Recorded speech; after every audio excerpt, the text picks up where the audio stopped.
maayong buntag. Aniya nasad si Pilar Gans sa iyang channel, sa iyang programa mo ang Bodyong Bisaya. Karon September 5th, we are on our road trip going to Chicago.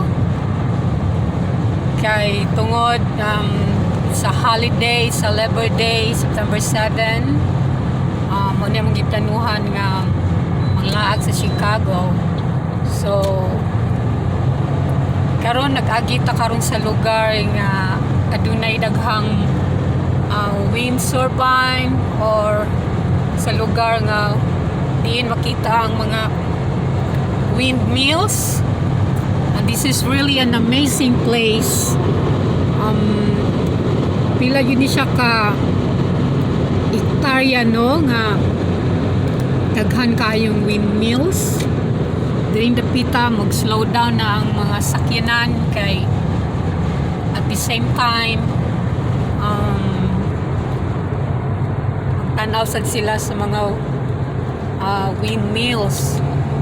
So kani siya nga windmills na-comply din siya sa 2017.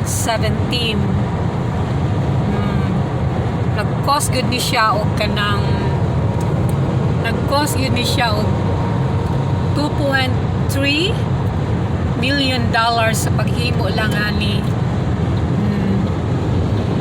Grabe kaayo ni siya ka dako kay nga lugar. Sa una kuha lang ni siya kanang tabunok nga yuta, din napuno lang ni siya sa mga soybean o corn.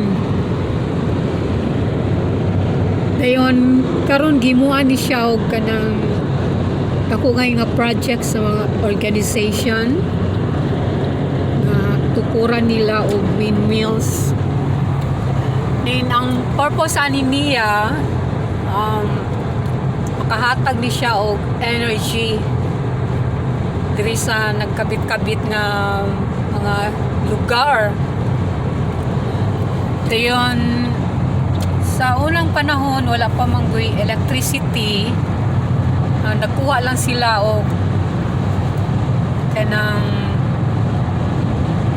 energy bitaw nga gikan sa hangin aron makaproduce sila og electricity, makaproduce sila og kanang water, tubig, o makatapang sad ni sa paggaling sa grains.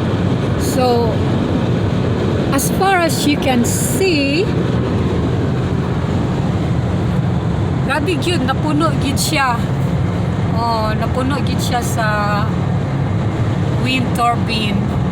Ora ni siya og kanang nakuha nga electric fan na kaagad lang siya sa hangin.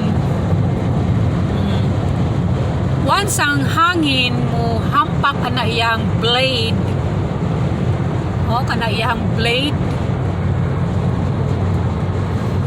na siya makahatag og energy. Giunsa gina nila, no, nga maka-generate man og kuryente. Dahil nga katong first gid na mong agi dinhi, nakatulog man ko, dayon ipukaw ko ni Kit. Nakuratan hinoon ko kay nakuratan ko at the same time na surprise po ko nga hala, kagita na jud ko windmill. So expect man gud ko nga tuwa ni sa California, tuwa ni sa Arizona.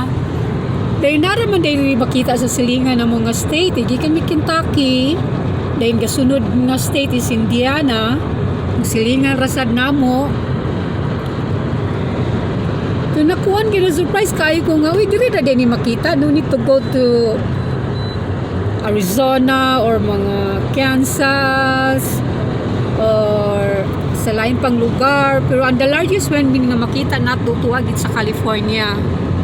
Dito gyud. So nasya kay ko bagay sa panahon nga iya kong gipukaw, kami ra po'y nag-agi diri, walay atubang namo nga sakyanan, walay sa among luyo na kami nya kilom-kilom naman to, murag padulong na siya. Gadagong ba na murag padulong gabi.